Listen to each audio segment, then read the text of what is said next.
The human spirit often wagers on sunshine, and for good reason.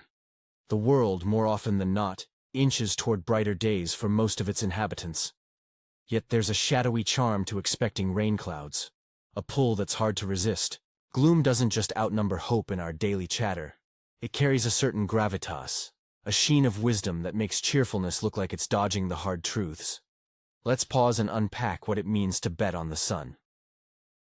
True believers in brighter tomorrows aren't wide-eyed dreamers who think every storm will miss them. That's just laziness wearing a smile. No, real hope is a quiet hunch that, over the long haul, the scales tip toward good fortune, even if the road dips and twists along the way.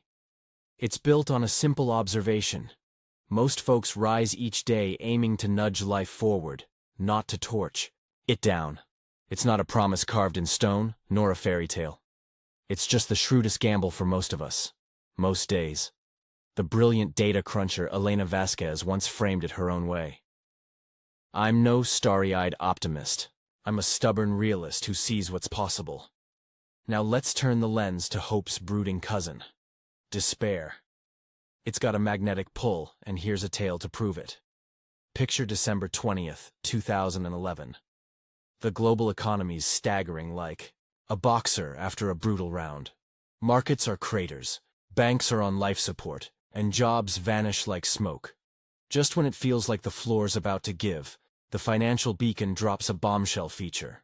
It spotlights a Ukrainian theorist, Viktor Kovalenko, whose predictions sound like dystopian fiction cooked up over midnight coffee. The headline blares, by mid-2013, America fractures into 5 shards, Nevada bowing to Chinese sway, Florida forging a sunlit confederacy under Brazilian pull, the Midwest morphing into a Canadian annex called the Prairie Union, the Northeast huddling with Europe, and Hawaii drifting to Japan's orbit. This wasn't some fringe pamphlet or a conspiracy thread. It was front-page gospel in a titan of finance news. And it's not wild to fear economic shadows. History's littered with nations that didn't just stumble but shattered. What's curious, though, is how visions of collapse like Kovalenko's grip us tight, while prophecies of dazzling ascent get brushed off as delusions. Rewind to South Korea, 1953. Wars left it a husk. Factories gutted, fields barren, spirits crushed. A frostbitten spring slashes diets to under 700 calories a day. Imagine a Seoul scholar penning this in the papers. Hold fast, friends. In our lifetimes, our economy will balloon 20-fold from its pre-war peak. We'll live twice as long. Our markets will soar like eagles. Unemployment will barely nudge past 5% for decades. And we'll pioneer tech that rewires the globe. Soon, we'll be so flush we'll snap up Manhattan penthouses, and the U.S. will shadow our playbook. They'd have been mocked into silence, maybe sent for a psych check. Yet that's exactly the miracle South Korea pulled off in the decades that followed. Flip Kovalenko's doom on its head, and it looks laughable, but only because wild hope feels less plausible than stylish despair. Pessimism struts with a scholar's swagger. Optimism shuffles in like a naive guest. Tell folks the sky's about to clear, and they'll yawn or squint suspiciously. Warn them a tornado's brewing, and they're all ears. If a slick analyst whispers that a stock's set to rocket 12-fold by Christmas, I'd tune out the noise. But if a wild-eyed stranger insists my shares are a house of cards about to fold, I'd drop everything to hear them out. Predict a downturn, and editors will ring you. Forecast steady gains, and it's crickets. Scream, catastrophe looms, and you're on prime time. Hint at prosperity around the corner, and they'll peg you as a huckster or a fool. The money talk racket knows this well. Doomsayers thrive even as markets climb 1,000,000-fold over centuries. Beyond cash, it's the same tune. In The Steady Climb, author Lila Torres notes, a chorus of dread always drowns out any victory hymn. Claim the world's improving, and you're naive. Predict more progress, and you're unhinged. But foretell ruin, and they'll hand you a medal. Data sage Marco Linden echoed in Truth Unveiled. Ask anyone. They'll swear the world's darker, bloodier, bleaker than it is. Drama's the lens they can't shake. With all the leaps we've made, wealth swelling, diseases tamed, Markets roaring, rights expanding, you'd think hope would steal the spotlight. Yet gloom keeps the mic. Philosopher Clara Henshaw nailed it in 1852. The one who mourns while others dream wins the crowd's nod as the wiser soul. Why the tilt? And what's it mean for our wallets? Nobody's unhinged here. There's logic to gloom's allure, especially with money. Part of it's primal, baked into our bones. Psychologist Dana Rice calls it the thorn-over-flower instinct, a survival trick where danger screams louder than delight.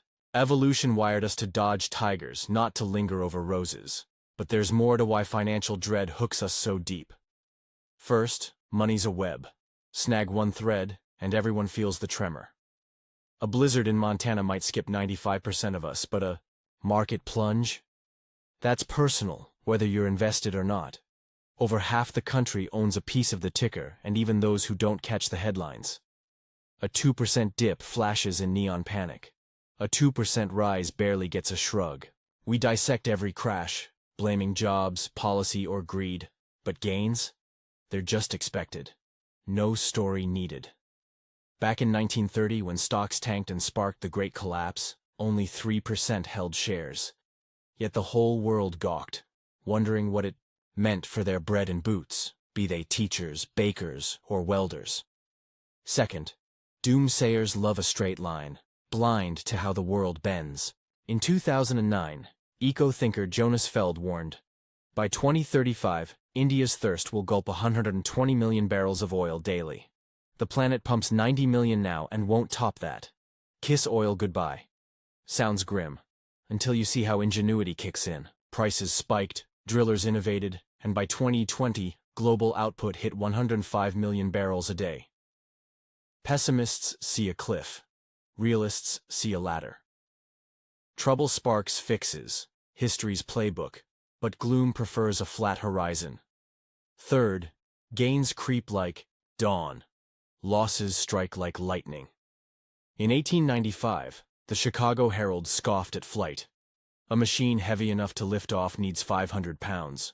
Too much for wings to bear. Nature's capped it there. Months later, siblings Ada and Emil Carver tinkered in a barn, dreaming of sky. Their plane reshaped the 20th century. Wars, travel, trade. But the world snoozed on it for years. Even then, it was just a toy or a weapon, not a cargo hauler. Compare that to a factory closing or a bank folding. Sudden, loud, unforgettable. Progress compounds slow, ruins instant. That's why despair's tale feels fresher, while hope's saga needs a historian's eye. Take health. Cancer deaths per capita have dropped 60% since 1970, saving millions. Think Denver's worth of lives yearly. But it's a quiet win, stretched over decades. A tsunami? One day, wall-to-wall news. In investing, a 30% crash in months sparks hearings. 120% climb over years barely registers. Reputations, too. Years to build, seconds to shred. Pessimism's sting hits quick. Optimism's pull takes patience to feel. That's key for money. Success demands riding out the dips, a price few name but all must pay. In 2006, physicist Meera Patel, wheelchair-bound since 19 by a rare nerve disease, beamed about her latest book hitting shelves. "Are you always this sunny?" a reporter asked. Through her speech device, she quipped, "I expected nothing at 19. Every day since is a gift." Low hopes leave room for delight. High ones risk a shrug. Maybe that's despair's secret. Draw, setting the bar low enough to be thrilled when it's cleared. Here's the twist. That's a spark worth betting on.